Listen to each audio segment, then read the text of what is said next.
Ambassador Velthar's antennae twitched with excitement as his shuttle descended toward the blue planet. In his 300 years of service to the Galactic Council, he had overseen 47 first contact protocols. This would be his 48th. The humans, as they called themselves, had only achieved faster-than-light travel 6 months ago. Like all new species, they would be grateful for the Council's guidance and protection.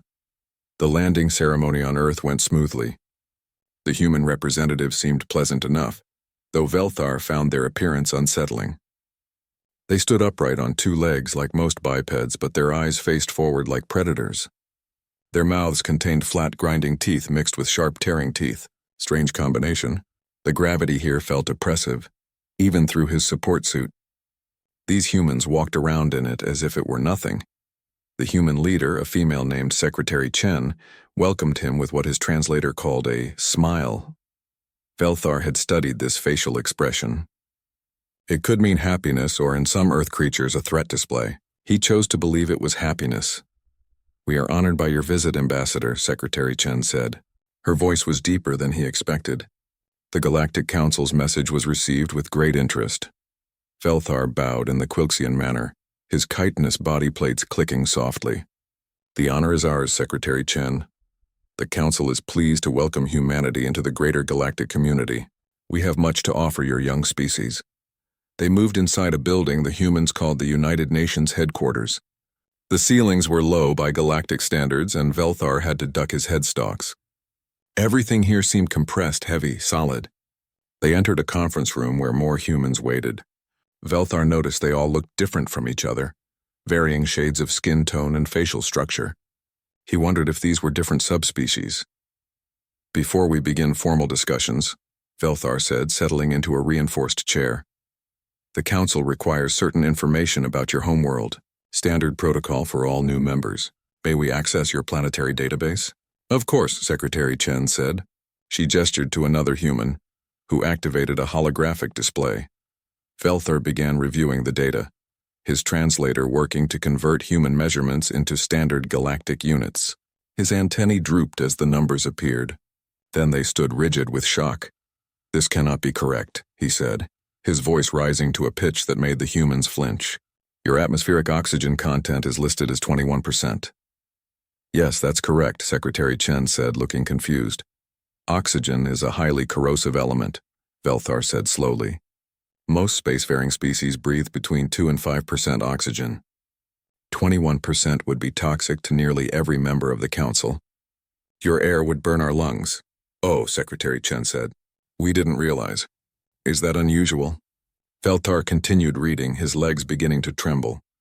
"Your gravity is listed as 1 standard G. That's twice the galactic average. Your temperature ranges from -40 degrees to +50 degrees Celsius. Your planet has active tectonic plates causing frequent seismic events.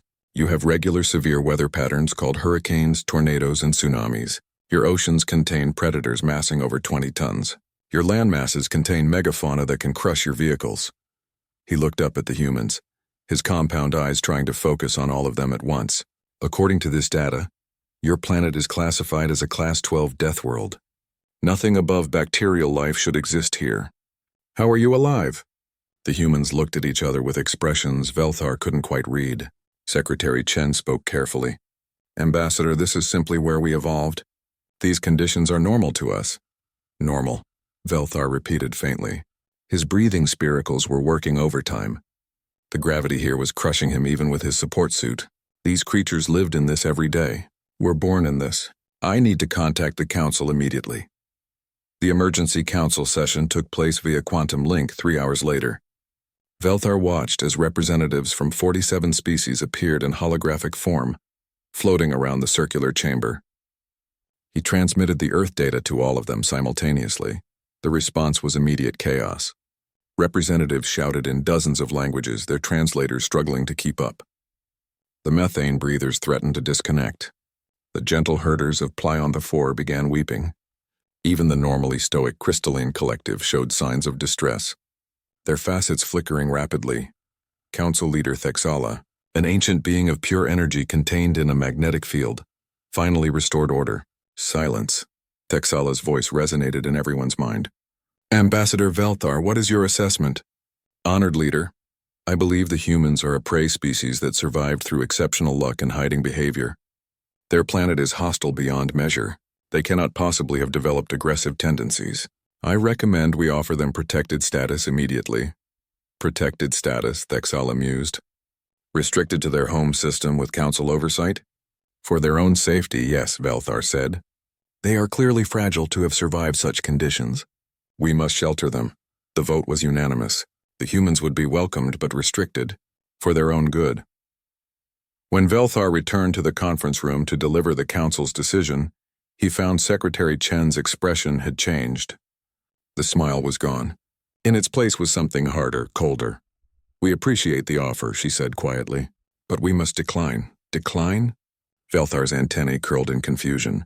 You don't understand. The galaxy is dangerous. There are hostile species, pirates, resource conflicts. You need protection. Ambassador, humans have been dealing with danger since we climbed down from the trees, Secretary Chen said. We've survived ice ages, plagues, predators, and each other. We've waged wars that killed millions. We've split the atom and walked on our moon. We've built cities in deserts and jungles and Arctic tundra. We don't need protection. We need partnership. The Council has made its decision, Velthar said, feeling a strange unease creeping through his body. You will accept protected status or you will remain isolated. Secretary Chen stood. The other human stood with her. Then we choose isolation, until the Council is ready to treat us as equals. Velthar left Earth confused and troubled. In his 300 years, no species had ever refused Council membership. He reported the humans' decision expecting outrage. Instead, the Council seemed relieved. Let the Deathworlders stay on their hostile planet. Let them struggle alone. They would beg for help eventually. 2 months later, everything changed. The Vryn Dominion was not part of the Galactic Council. They were conquerors, taking what they wanted from weaker species. When their scouts discovered Earth, they saw an opportunity, a rich planet full of resources, inhabited by primitives who had barely reached the stars. The Vryn Supreme Commander, Dracoth, assembled a pacification fleet of 40 warships. It will be simple, Dracoth told his officers. We will demonstrate our power with a warning shot on their moon. They will surrender immediately. Then we will strip their planet of useful materials and sell the survivors as labor. The Council won't interfere. They never do. The Vryn fleet entered Earth's system and sent the standard demand for surrender. The human response was brief. Leave now or face the consequences. Dracoth laughed. These Deathworld primitives thought they could threaten him. He gave the order to fire on the moon. That was when the humans fired back, and the galaxy learned that surviving a Class 12 Deathworld required becoming something far more dangerous than anything that lived there. Captain Sarah Ortega floated in the command chair of the UNSC Indomitable, her eyes scanning the tactical display. The Vryn fleet had just entered lunar orbit, 40 ships strong, each one massing 3 times what any human vessel could manage. They looked impressive on the screens, all sleek curves and glowing energy fields. They're charging weapons, Lieutenant Park reported from the tactical station. Target appears to be Mare Tranquillitatis. That's where the Apollo 11 landing site is located. Sarah felt her jaw tighten. They were going to shoot at humanity's most sacred historical location. A warning shot, probably, meant to terrify Earth into submission. These Vryn had clearly never bothered to research what it took to evolve on a planet like Earth. All stations battle ready, Sarah said calmly. Weapons free on my command. Captain, we're outnumbered 40 to 12, Park said. The defense stations around Luna give us maybe 18 total combat platforms. Numbers don't tell the whole story, Lieutenant, Sarah said. She'd read the intelligence reports on the Vryn. They came from a low-gravity world. Their ships were built for speed and energy weapons. They'd conquered 14 species in the past century, all of them weaker than Earth would have been 100 years ago. But humans had been fighting each other for thousands of years. They'd perfected warfare long before reaching the stars. Incoming transmission from the Vryn flagship, Communications Officer Torres reported. Put it through, Sarah said. A holographic image appeared above the display. The Vryn commander looked like a cross between a lizard and an insect, with 4 arms and crystalline eyes. Dracoth, according to the identification tags. Human vessel, you are ordered to withdraw, Dracoth said, his translator rendering his voice in flat, emotionless tones. This system now belongs to the Vryn Dominion. Resistance will result in the destruction of your home planet. Sarah studied him for a moment. She'd dealt with bullies before. They all had the same weakness. They expected fear. Commander Dracoth, you are in violation of human sovereign space, she said. You have 30 seconds to begin withdrawal procedures. After that, we will consider you a hostile force and respond accordingly. Dracoth made a sound that might have been laughter. You have 12 primitive ships against my 40 battle cruisers. You cannot win.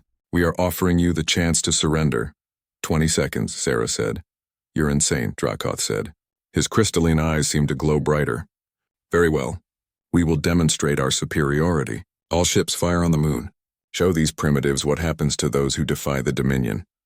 The Vryn ships opened fire. Beams of concentrated energy lanced toward Luna's surface. Sarah watched the displays as the shots impacted, sending plumes of lunar dust into space. The damage was mostly cosmetic, but that wasn't the point. The point was intimidation. Return fire, Sarah said quietly. Full spread. Target their command ship first. What happened next would be analyzed by military strategists across the galaxy for the next 100 years. The Indomitables' railguns spun up, their magnetic coils charging with enough power to light a city. The guns fired in sequence, launching slugs of depleted uranium accelerated to 3% of light speed. In space, there was no air resistance to slow them down. They were essentially relativistic kill vehicles. The first slug hit Dracoth's flagship before his shields could even register the threat. The Vryn shields were designed to dissipate energy weapons, not kinetic impacts. The slug punched through the shield like it wasn't there, through the hull, through 3 internal decks, and out the other side. The ship began venting atmosphere. Target destroyed, Park reported, his voice tight with excitement. Correction, target crippled but still operational. Fire again, Sarah said. All defense stations, open fire. The 6 defense platforms orbiting Luna added their firepower to the attack. More railgun slugs crossed the void. The Vryn ships tried to evade, but here they encountered their second problem. Their ships were built for low-gravity species. The internal compensators could only handle about 2 Gs of acceleration before the crew started suffering injury. Human ships routinely pulled 5 Gs in combat, and human pilots could handle even more in short bursts. The Vryn ships moved like they were swimming through honey. The human projectiles moved like the wrath of an angry god. A Vryn battlecruiser took a direct hit to its engine core and exploded in a flash of blue light. Another lost its entire forward section. A third began spinning wildly, its maneuvering systems destroyed. They're returning fire, Torres called out. Energy beams swept across the Indomitable's hull. Sarah felt the ship shudder as the shields absorbed the impact. The energy weapons were powerful, she'd give them that. But human ships were built to withstand the stress of Earth's gravity well. Their hulls were layers of composite armor, designed to survive re-entry through Earth's corrosive atmosphere. The Vryn energy weapons scorched the paint and made the shields flare, but they didn't penetrate. All ships pattern Delta, Sarah ordered. Let's show them what human pilots can do. The human vessels began a coordinated attack run that would have been impossible for most galactic species to execute. They pulled high G turns, flipped end over end while maintaining firing solutions, and used Luna's gravity well to slingshot themselves into unexpected vectors. The human pilots, strapped into acceleration couches and breathing oxygen-rich air, pushed their ships to the limit. The Vryn tried to match the maneuvers. On board the enemy ships, crews were being slammed against bulkheads as their compensators failed. Bones broke under the sudden acceleration. Some Vryn lost consciousness from the G-forces. Their ships continued firing, but their accuracy dropped to nearly 0. Missiles away, Park reported. Nuclear tipped as ordered. Wait, we're using nukes? Torres said, sounding shocked. Limited yield, clean detonation, Sarah said. We're not trying to crack their ships open. We're trying to fry their electronics. The missiles streaked across space and detonated in carefully calculated positions. The electromagnetic pulses from the nuclear detonations washed over the Vryn fleet. Their shields, already battered by the kinetic impacts, overloaded. Systems flickered and died. 3 more Vryn ships went dark, floating dead in space. Dracoth's voice came through the communications channel, no longer calm and superior. Cease fire. We are withdrawing. Cease fire. All human vessels hold fire, Sarah ordered. She looked at the tactical display. Of 40 Vryn ships, 38 were either destroyed, crippled, or surrendering. 2 were already accelerating toward the edge of the system, running for their lives. She opened a channel to the Vryn flagship. Dracoth's face appeared, his crystalline eyes dim with pain. Behind him, she could see smoke and sparks. "Commander, you are ordered to collect your survivors and leave this system," Sarah said. "If you ever return to human space, we will not be so gentle. Tell your Dominion, tell everyone in the galaxy. Humanity does not yield." Dracoth said nothing. His image flickered and disappeared. Sarah sat back in her chair, suddenly aware of how tense her muscles had been. Around her, the bridge crew was cheering, hugging each other, laughing with relief. She allowed herself a small smile. "Send a message to Earth Command," she said. "Battle concluded. Enemy fleet neutralized with minimal human casualties. Requesting salvage teams for enemy vessels." "Captain, we're receiving a priority message from the Galactic Council," Torres said. "It's Ambassador Velthar. He's requesting permission to speak with you directly." Sarah thought about that. The Council had dismissed humanity as primitives needing protection. Now they'd just watched humans defeat one of the galaxy's known military powers in less than an hour. "Put him through," she said. Velthar's holographic form appeared, his antennae trembling. He looked at Sarah for a long moment before speaking. "Captain Ortega," he said slowly. "The Council may have made an error in judgment regarding humanity." Sarah raised an eyebrow. "Is that an apology, Ambassador?" "It is a request," Velthar said. "The Council would like to reopen negotiations. On different terms." "We're listening," Sarah said. Velthar had been on Earth for 3 weeks now, and nothing made sense. The Council had assigned him a simple task: understand the humans. Figure out how they defeated the Vrin so easily. Determine if they posed a threat to galactic peace. Simple observational work. The kind he'd done dozens of times before. Except humans weren't simple. He stood now in what the humans called a gym, watching Captain Ortega run on a mechanical belt that moved beneath her feet. She'd been running for 30 minutes at a pace that would kill most galactic species. Her breathing was elevated but controlled. Sweat covered her skin, which his research indicated was a cooling mechanism. How inefficient, he thought, to leak fluids constantly. "Good morning, Ambassador," Ortega said, not breaking her stride. "Care to join me?" Velthar's translator had informed him this was something humans called humor. The idea of him running was apparently funny. "I think not, Captain. My species is not built for such exertion." "It's just a morning jog," Ortega said. She pressed a button and the belt began to slow. "Helps me think.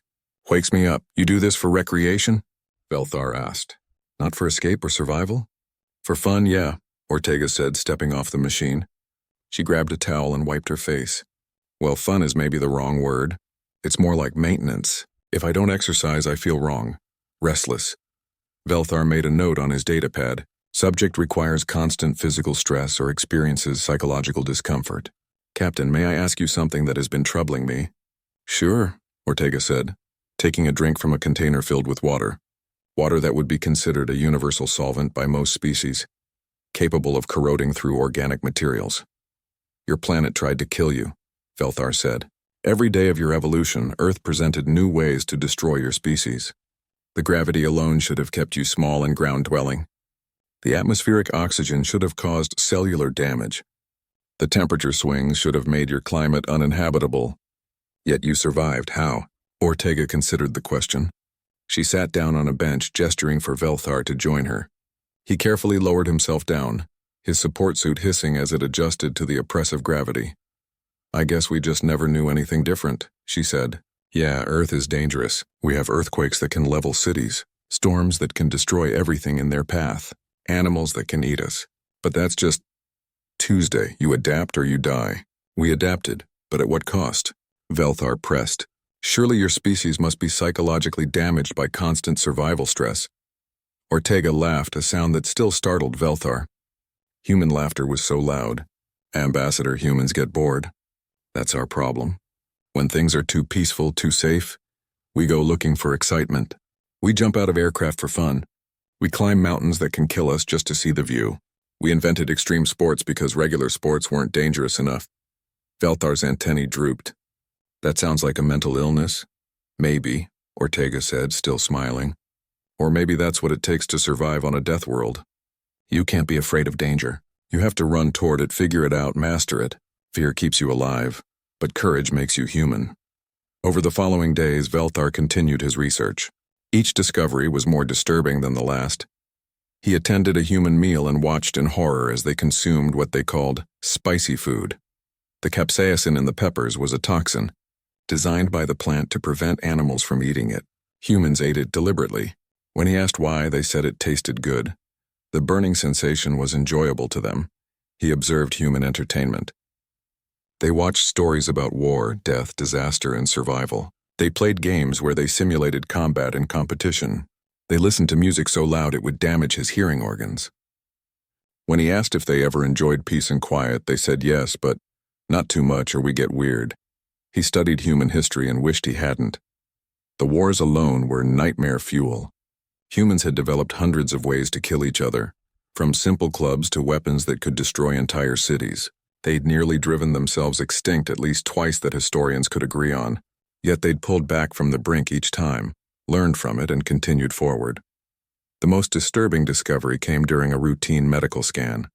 Human bodies produced a chemical called adrenaline. When humans were threatened or excited, this chemical flooded their system and temporarily enhanced their physical abilities. They became stronger, faster, more pain-resistant. It was a built-in overcharge system.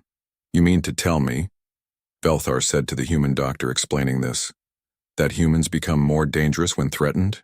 "Well, yes," Dr. Patel said, looking at him like he'd asked if water was wet. "Fight or flight response. Basic biology. You don't have that?" "No," Velthar said faintly. "When my species is threatened, we become weaker. Our bodies shut down non-essential functions to preserve energy for escape." "You're telling me humans do the opposite?"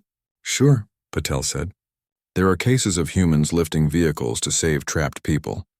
Parents fighting off large predators to protect their children. Soldiers continuing to fight despite serious injuries. The adrenaline response is incredibly powerful." Velthar returned to his quarters and spent an hour in meditation, trying to process this information. Humans were apex predators who'd evolved to fight back when cornered. No wonder they'd devastated the Vryn fleet. The Vryn had probably triggered the human fight response, and the humans had done what came naturally. The next day, he accompanied Captain Ortega to what humans called a bar. She'd insisted he needed to see human social behavior in a relaxed setting. The bar was dimly lit and filled with music that made Velthar's translator work overtime. Humans sat in groups talking and laughing loudly. Many were consuming ethanol, which was literally poison. "Why do you drink toxins?" Velthar asked, watching Ortega sip something amber-colored. "It helps us relax," Ortega said. "Takes the edge off. Plus, it tastes good." "Your species consumes poison for pleasure and you find this normal," Velthar said. "When you put it that way, it does sound weird," Ortega admitted. She took another sip. "Ambassador, can I ask you something? Why are you really here? The Council already knows we can fight. What else do they need to understand?" Velthar was quiet for a moment. Around them, humans laughed and talked, completely unaware that to him they were the most terrifying species in the galaxy, not because they were cruel or evil, but because they were competent. Humans didn't just survive their death world, they'd thrived on it. They'd conquered it. And now they were looking outward. "The Council is afraid," Velthar said finally. "We've spent 8,000 years building a peaceful galactic civilization. We've avoided major wars through diplomacy and mutual weakness. No one species is strong enough to dominate the others. But you could be strong enough, and we don't know what you'll do with that strength." Ortega set down her drink. Her expression became serious, and Velthar saw something in her eyes that made him instinctively lean back. It was the look of a predator considering prey. Then she smiled, and the moment passed. "Ambassador, humanity learned a long time ago that being the strongest doesn't make you right. It just makes you responsible. We've made a lot of mistakes in our history. Hurt a lot of people. We're still learning. But we're trying to be better. How can the Council trust that?" Velthar asked. "You can't," Ortega said simply. "Trust is earned, not given. So watch us. Judge us by our actions, not our capabilities. Yeah, we can be dangerous, but we can also be friends. The choice is yours." Velthar transmitted his report to the Council that night. He included all his findings, all his observations, all his fears. At the end, he added a personal note. "Humanity is dangerous, but they may also be our best hope. They survived hell and chose kindness. Perhaps that's what the galaxy needs." The Council's response came quickly. They wanted to meet with humanity again, this time as equals. The Kalish hive mind considered the human problem from 700 perspectives simultaneously. Each perspective was an individual Kalish, but they all shared one consciousness, one purpose, one thought. The humans were disrupting the careful balance of galactic power, and the hive mind didn't like disruptions. The humans couldn't be defeated militarily. The Vryn had proven that, but military force was crude, obvious, stupid. The Kalish preferred subtlety. They controlled trade routes, manipulated markets, and pulled strings most species didn't even know existed. They would break humanity economically and politically, forcing them to accept subordinate status without firing a single shot. The plan was elegant in its simplicity. The human colony on New Harmony was isolated, poorly defended, and valuable. The hive mind would arrange for pirates to attack it. The pirates would take human hostages and demand impossible ransoms. When humanity couldn't pay, they would look weak. If they tried to rescue their people by force, they would have to violate Kalish territory, giving the hive mind justification for crushing them. Either way, humans would learn their place. The hive mind didn't understand humans yet. That was their mistake. Sarah Ortega was in her quarters aboard the Indomitable when the alert came through. She'd been reading reports, enjoying a rare, quiet evening. The emergency channel lit up and she knew immediately something was wrong. "Captain, we have a situation." Lieutenant Park's voice was tight with tension. "New Harmony is under attack. Pirates, they're saying. 60 colonists have been taken hostage." Sarah was moving before he finished speaking. She hit the intercom. "All crew to battle stations. Plot a course to New Harmony, maximum speed. I want a tactical assessment in 5 minutes." The bridge was organized chaos when she arrived. Crew members were rushing to their stations, displays flickering to life with data. Park had the tactical situation ready. "The pirates hit fast and hard," he said, pulling up footage from the colony's security cameras. "Professional operation." They knew exactly where to hit. Got in, grabbed the colonists, got out, left a message demanding ransom of 10,000 credits per hostage. Sarah studied the footage. The pirates were well-equipped and disciplined. Too disciplined. This wasn't some random raid. "Where did they go?" "That's the problem, Captain," Park said. "They retreated into Kalish space. Station Keth 4 to be specific. It's a trading hub, technically neutral territory, but everyone knows the Kalish control it." Sarah felt something cold settle in her stomach. The Kalish, one of the most powerful species in the galaxy, with over 700 worlds and political connections everywhere. If they were involved in this, it wasn't about ransom. It was about sending a message. "Time to New Harmony?" she asked. 18 hours at maximum FTL, the navigation officer reported. "Do it, and get me everything we have on Station Keth 4. Every scan, every report, every tourist photo. I want to know that station better than the people who built it." Secretary Chen's face appeared on the view screen an hour later. She looked tired. "Captain Ortega, I assume you've heard?" "Yes, ma'am. We're en route now." "The Kalish ambassador has already contacted us," Chen said. "They're claiming they had nothing to do with the attack, but they can't allow us to violate their territory to retrieve our people. They're offering to negotiate with the pirates on our behalf.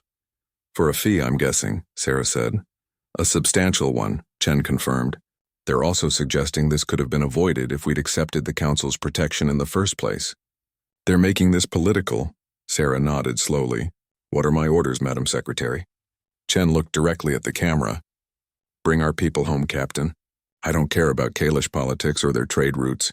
Those are our people. You do what needs to be done." "Understood," Sarah said. "What about the Kalish?" "Try not to start a war," Chen said.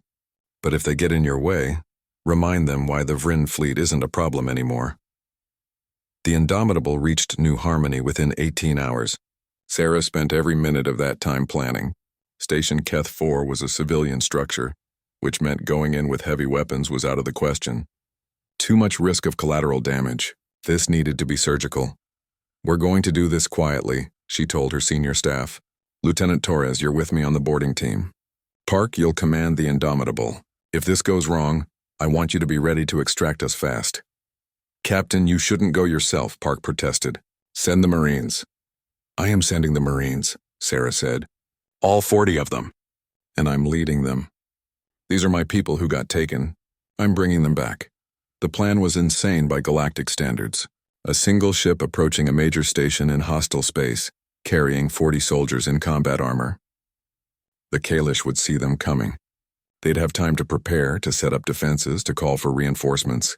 Except humans didn't plan like other species. The Indomitable didn't approach the station. Instead, it dropped out of FTL at the edge of the system and launched what looked like a supply pod. Just debris if anyone was scanning.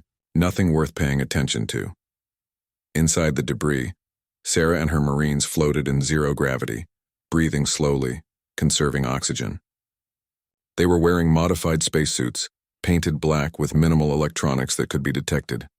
Old-school infiltration techniques, the kind humans had used for centuries. They drifted for 6 hours. No thrust, no emissions, nothing to give them away. Just 40 humans in armor, floating through space like asteroids. When they got close enough to the station, they used tiny cold gas thrusters to adjust their trajectory. Station Keth 4 never saw them coming. The Marines attached to the hull of the station at an access port used for maintenance. Torres worked the lock with tools that would have seemed primitive to most galactic species. Simple cutting torches and mechanical overrides. The station's security was all electronic, designed to stop computer hacking and energy weapons. Nobody had planned for someone to just cut through the hull. "We're in," Torres whispered over the tactical channel. Sarah led her team through the maintenance corridor. The artificial gravity here was only 0.4 G, which felt like floating to someone who grew up on Earth. The Marines moved with practiced ease, weapons ready, checking corners, covering each other. Intelligence had pinpointed where the hostages were being held. A cargo bay in the lower levels, far from the main civilian areas. Sarah and her team moved through the station like ghosts. When they encountered station security, they used non-lethal takedowns. Quick, quiet, efficient. The security guards were Kalish drones, physically weak and dependent on their hive mind connection. Separate one from the others, and it became confused. Slow. The cargo bay was guarded by 6 armed mercenaries, not Kalish. These were Vryn, which confirmed Sarah's suspicions. The Kalish had hired Vryn mercenaries to do their dirty work, giving themselves plausible deniability. Sarah gave the signal. Flashbangs went off simultaneously, filling the corridor with light and sound. The Marines moved in before the mercenaries could recover. 3 seconds later, it was over. The mercenaries were unconscious, zip-tied, and secured. Inside the cargo bay, 60 humans looked up in shock as armored figures poured through the door. An older man stood up, recognizing the insignia on Sarah's armor. "UNSC," he said. "You actually came for us?" "Did you think we wouldn't?" Sarah said. She started cutting through the restraints holding the colonists. "Everyone stay calm. We're getting you out of here." "There's a lot of hostiles between us and your ship," the man said. "We're not going to the ship," Sarah said. "Not yet. First, we're going to have a conversation with the Kalish about respecting human sovereignty." Sarah led the group to the station's command center.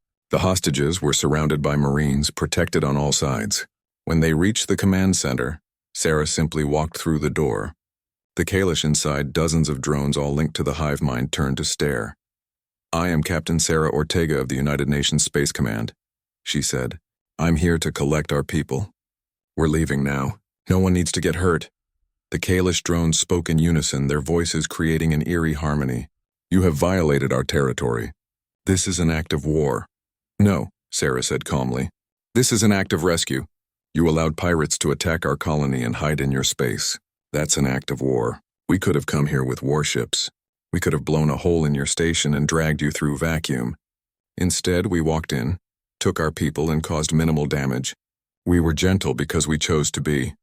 She stepped closer to the nearest Kalish drone. It was taller than her, with multiple arms, but it backed away. "Tell your hive mind something for me," Sarah said. "Tell them that humanity protects its own. Always. If you come after us again, if you threaten our people again, we won't be gentle. We'll be what we had to become to survive Earth, and trust me, you don't want to see that." The Kalish were silent for a long moment. Then all at once they stepped aside. The drones moved to clear a path. Sarah led her people through the station and to the docking bay. The Indomitable was waiting, and within minutes everyone was aboard. As they pulled away from the station, Sarah watched it on the view screen. No ships pursued them. No weapons fired. The Kalish had learned the lesson. Humans couldn't be bullied. They couldn't be manipulated.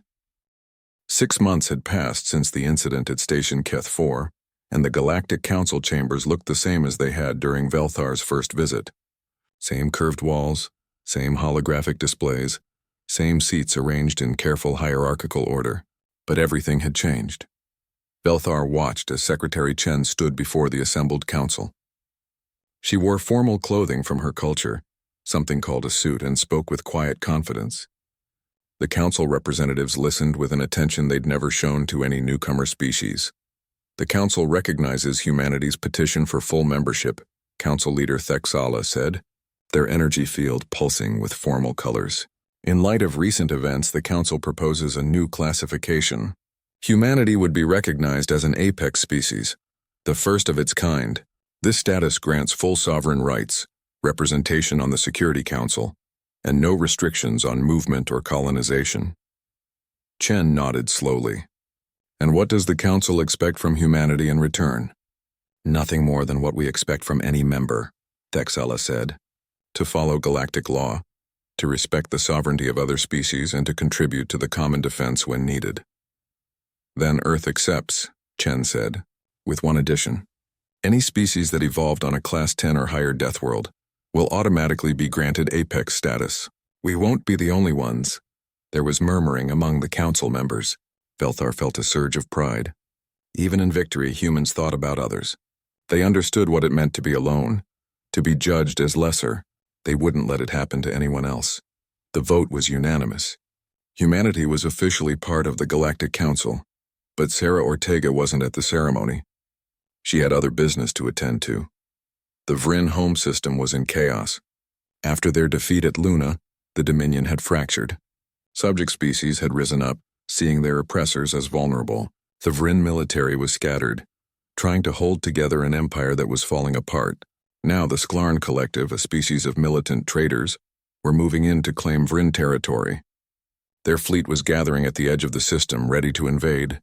The Indomitable dropped out of FTL between the two forces. This is insane, Park said from the tactical station. We're one ship against an entire fleet. Why are we here? Because it's the right thing to do, Sarah said. She opened a channel to the Sklarn flagship. Sklarn Collective, this is Captain Ortega of the UNSC. You are ordered to withdraw from Vryn space immediately. The Sklarn commander appeared on screen. He looked like a large crustacean with multiple eyes and crushing claws. Human, this doesn't concern you. The Vryn attacked your people. Let us finish what you started. The Vryn attacked us and we defeated them, Sarah said. That debt is paid. What you're planning isn't justice. It's conquest. We won't allow it.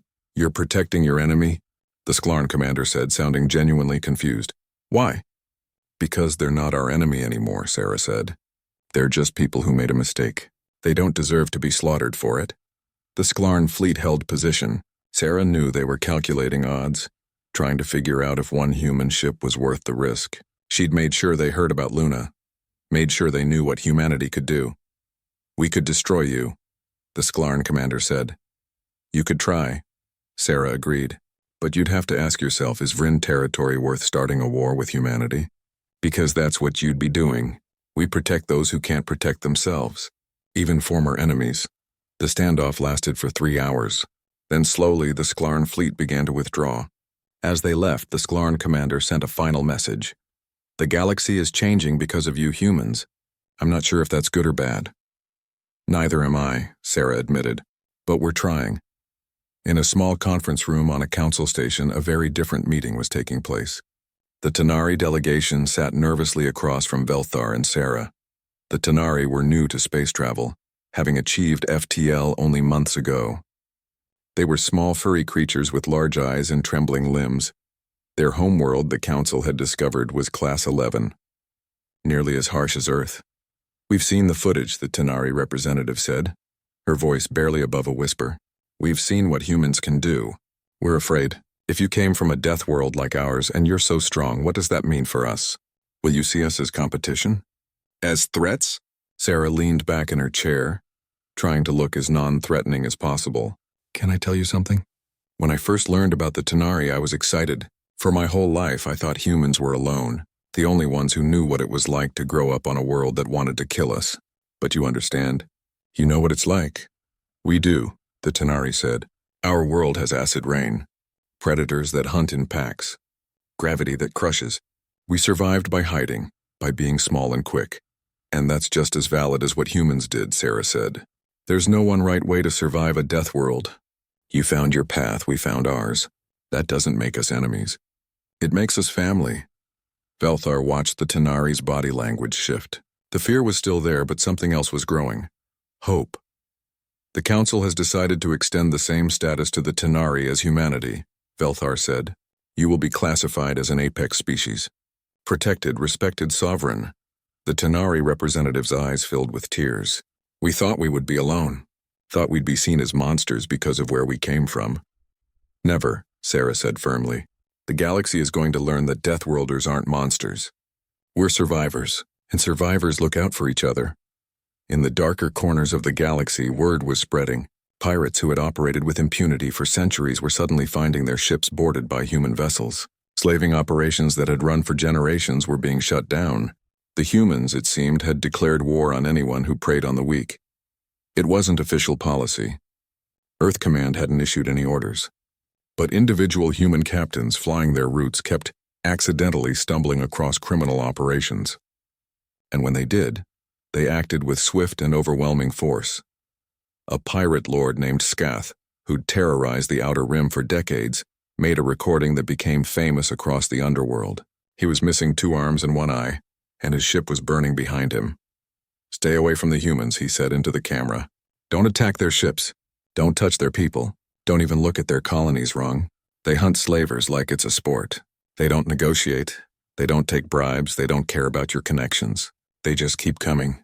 And if you hurt someone they're protecting, they'll make you wish you'd never been born. The recording ended with Scath's ship exploding in the background criminal activity and human patrolled. Space dropped by 90% in 3 months. 5 years after first contact, Velthar sat in his office writing his final report on humanity.